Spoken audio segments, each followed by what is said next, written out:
அனைத்து தமிழ் நெஞ்சங்களுக்கும் நன்றி. வணக்கம். நான் அருண். இது உங்கள் அருண் எலக்ட்ரிக்கல் சேனல். இன்றைக்கி இந்த கொசு பேட்டு எப்படி ரிப்பேர் பண்ணி தான் வீடியோவில் பார்ப்போம். நம்ம கடையில் ஒரு கொசு பேட் ஒன்று வந்திருக்குது. அதை ரிப்பேர் பண்ணுறது பற்றி தான் இந்த வீடியோ. இதுதான் இந்த கொசு பேட்டு. இது ஏற்கனவே அவங்க பேட்ரி மாற்றினாங்களாம். அவங்களே பேட்ரி வீட்டில் மாற்றிருக்கிறாங்க, ஒர்க் ஆகலைன்னாங்க. பேட்டு சார்ஜர் தனியாக போடுற பின்னு மாதிரி வந்திருக்கு. முதல்ல அது பின்னாடி இருக்கிற ஸ்க்ரூனை வந்து நம்ம காட்டிக்குவோம். இதை அழுத்தினா இந்த ரெட் லைட் எரியணும்.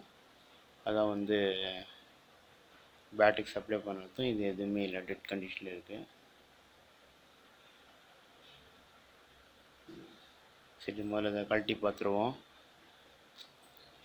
பின்னாடி இந்த ஸ்க்ரூ ஸ்டிக்கரில் வச்சுருக்கோம். அந்த கரெக்டான ஸ்டிக்கர் ஓப்பன் பண்ணிக்கோங்க. மொத்தம் 5 ஸ்க்ரூ வரும். Battery 3 screw. இதுதான் போர்டு, சர்க்யூட் போர்டு. இது தான் இந்த பேட்டரி தான் அவங்க மாற்றணுன்னு சொன்னாங்க. பழைய பேட்டரி எடுத்துகிட்டு வந்துக்கிறாங்க. அதையும் நான் உங்களுக்கு காட்டுறேன். பேட்டரி அவங்களே சால்ட்ரிங் பண்ணிக்கிறாங்க. இந்த ஒர்க் ஆகலைன்னாங்க. இது பழைய பேட்டரி. அதேமாதிரி பழைய பேட்டரி செக் பண்ணால் அதில் பவர் இல்லை. சரி, அவங்க பேட்டரி மாற்றிக்கிறாங்க. இந்த பேட்டரி மாற்றி ஏன் ஒர்க் ஆகலைன்னு நம்ம பார்க்கலாம். போர்டு பார்க்கலாம். சிம்பிளான போர்டு தான் இது, பெரிய சர்க்யூட் இல்லை. ரெண்டாவது பார்த்தீங்கன்னா இதை வந்து 2-3 வாட்டிலாம் ரிப்பேர் பண்ண முடியாது. ஏன்னா அந்தளவுக்கு போர்டு வந்து கிடையாது. 2-3 வாட்டி நீங்கள் கட்டினா சர்க்யூட்டில் தனியாக பிச்சுன்னு வந்துடும். அதோடைய ரூட்டெல்லாம் கட் ஆகிடும். அதனால் 2 வாட்டி 3 வாட்டி ஃபால்ட்டு பார்க்கலாம், அவ்வளோதான். இது அதுக்கு ஒரு லைன், ஒரு டேச் மாதிரி ஒரு கொடுத்துருக்குறாங்க. பிஎஃப் இவ்வளோ தான் போர்டு. அதிகபட்சம் இதில் ஃபால்ட் வந்து எதுவுமே வராது. அந்த பிஎஃப் வச்சு போவோம், சுவிட்சு போவோம், பேட்டரி போவோம், இல்லை சால்ட்ரிங்கான ஒயர் கட் ஆகிட்ருக்கும். வர இந்த 6 வோல்ட்டை இந்த காயில் மூலிமா கரண்ட் ஆகிட்டு அந்த பேட்டரிக்கு அனுப்புது. அதுதான் இதோடைய ஒர்க்கிங் பிரின்சிபல். சுவிட்சு தான். சுவிட்ச் எடுத்துனா அந்த ரெட் லைட் எடுத்துனா அதுக்கு லைன் போகும். இது எதுவுமே ஆகலை. சரி, சுவிட்சை ரிமூவ் பண்ணிவிட்டு செக் பண்ணி பார்க்கலாம். அதுக்கு முன்னாடி பேட்டரி லைனை நம்ம கட் பண்ணிடணும். பேட்டரி லைனோடு வேலை செய்யக்கூடாது. எப்போவுமே பேட்டரி ரிமூவ் பண்ணிடணும். பேட்டரி ரிமூவ் பண்ணிட்டு தான் போர்டை பார்க்கணும். அப்புறம் நம்ம பார்த்துட்டு போய் தான் பேட்டரி நம்ம பற்ற வைக்கணும். பேட்டரி நான் பிரிச்சுட்டுக்கிறேன். இப்போது இந்த பேட்டரி பிரிச்சுட்டுக்கிறேன். மல்டிமீட்டரில் இந்த சுவிட்ச் கண்டினியூட்டி கரெக்டாக எதாவது செக் பண்ணிக்கலாம். இந்த பிஎஃப் எதனா வெடிச்சு போனால் கூட உங்களுக்கு ஷார்ட் ஆகாது. இந்த பிஎஃப் ஒரு செக் பண்ணிக்கோங்க. ரூட் எதனா கண்டாக்ட் எதான்னு பார்த்துங்க. ரூட் ரொம்ப மெலிசு. இது 2-3 வாட்டி நீங்கள் சால்ட்ரிங் பண்ணி பிச்சுன்னு வந்துடும். இப்போ இந்த சுவிட்சை வந்து நான் கட்டிடுறேன். சால்ட்ரிங் பண்ணது உங்களால் காட்ட முடியாது, நானே எடுக்கிறேன். அதனால் வீடியோவை பேஸ்ட் பண்ணிவிட்டு சால்ட்ரிங் சுவிட்ச் எடுத்துகிட்டு நான் உங்களுக்கு சொல்கிறேன். இந்த சால்ட்ரிங் எடுத்துட்டேன். இப்போது ரீசால்ட் பண்ணி சுவிட்ச் எடுத்துடுறேன். சுவிட்சு பார்த்தீங்கன்னா சாதா மைக்ரோ சுவிட்சு தான். 4 பின்னு 2 பின் டம்மி பண்ணிட்டு இருக்கிறாங்க. இப்போ கட் பண்ணிட்டுருக்காங்க 2 பின்னு. இது கண்டினியூட்டி ஆகுதா இல்லைன்னு நம்ம செக் பண்ணிடலாம். மல்டிமீட்டர் செக் பண்ணிடலாம். மல்டிமீட்டர் எப்படி செக் பண்ண போகிறேன்னு தெரியல. செல்லை வச்சு சரி, ட்ராயர் மேலே செல்லை வச்சுட்டு உங்களுக்கு காட்டுறதுக்கு ட்ரை பண்ணுறேன். ட்ராயர் மேலே செல்லை வச்சு இந்த சுவிட்சு ஒர்க் ஆகுதா இல்லையான்னு பார்க்கலாம். இது ப்ரெஸ் பண்ணால் கண்டினியூட்டி ஆகும், ப்ரெஸ் எடுத்துட்டா ஓப்பன் ஆகும். அந்த மாதிரி புஷ் பட்டன் மாதிரி தான் இந்த சுவிட்ச். மைக்ரோ சுவிட்சுன்னு பேர் இதுக்கு.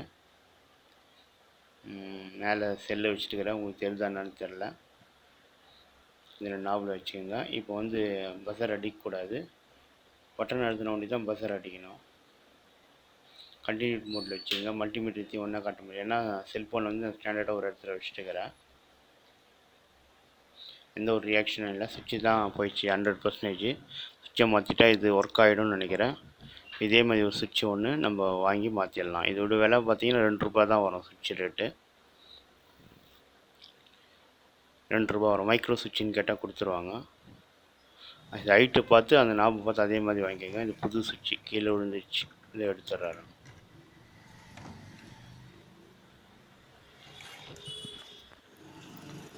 இது புது சுவிட்சு பார்த்தீங்கன்னா 4 பின் வருது. இதில் 2 பின்னை நம்ம கட் பண்ணி எடுத்துடலாம். 2 பின் ஒண்டி தான் தேவைப்படுது. 2 பின்னை நம்ம கட் பண்ணி எடுத்துடலாம். கட்டரில் கட் பண்ணிட்டிங்கன்னா போதும். அந்த 2 வந்து அப்படியே நம்ம சால்விங் பண்ணிடலாம். ஏன்னா இது எப்போவுமே 4 சுவிட்சு தான் வரும். இண்டக்ஷன் ஸ்டவ் கூட இந்த சுவிட்சு தான் வந்து மைக்ரோ சுவிட்சு. அந்த பட்டனுடைய ஹைட்டை வந்து பார்த்தீங்கன்னா 3 வகையான சுவிட்ச் வருது. ஷார்ட்டு, மீடியமு, லென்த்து வருது. இந்த ஹைட்டு ஒன்றா இருக்குதான்னு பாருங்கள். ஏன்னா ஷார்ட்டாக இருந்துச்சுன்னா பட்டன் அழுத்த முடியாது, ரொம்ப கஷ்டமாக இருக்கும். ஹையாக இருந்துச்சுன்னா பட்டன் அழுத்துகிற மாதிரியே இருக்கும் லாக் பண்ணோம். அதனால் அறுபது லெவல் பட்டவங்க புது பட்டன் போட்டு சால்டிங் பண்ணிட்டேன். இப்போ நம்ம பேட்டரி பற்ற வச்சுட்டு ஒர்க் ஆகுதான்னு செக் பண்ணிடலாம்.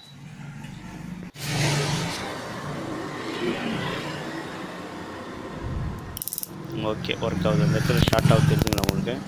அது ஸ்க்ரூ ஒன்று இருக்குது அந்த இடத்துல, சரியாக மாட்டிங்கிறது ஷார்ட் ஆகுது, ஒர்க் ஆகுது. அப்போ இந்த சுவிட்ச் தான் ப்ராப்ளம். லைட்டும் கரெக்டாக இருக்குது. இப்போது ஃபிக்ஸ் பண்ணிடலாம். இது ரெடி ஆகிடுச்சு. இந்த மாதிரி சுவிட்ச் ப்ராப்ளம் அடிக்கடி வரும். கீழே போட்டு ஒயர் எடுத்து கட் ஆகிடும். ரெண்டாவது இந்த பேட்டரி சென்டரில் பாசிட்டிவ், 2 பக்கம் பிளேட் நெகட்டிவ் பிளேட் வரும், நெகட்டிவ் பல மாதிரி வரும். அதுவில் தான் இந்த கொசு நுழையும் போது ஷார்ட் ஆகுது. அதனால் இது ரெண்டுமே மெல்ட் ஆகாமல் ஒன்று ஷார்ட் ஆகாமல் பார்த்துக்குங்க. இப்போ நம்ம ஃபிக்ஸ் பண்ணிடலாம். ரெடி ஆகிடுச்சு, ஃபிக்ஸ் பண்ணியாச்சு. இப்போ ஓகே, கரெக்டாக இருக்குது.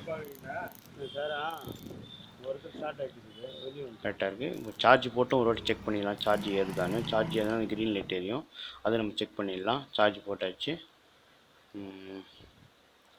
சார்ஜும் ஏறுது.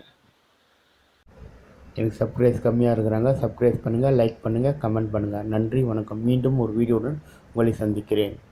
நன்றி, வணக்கம்.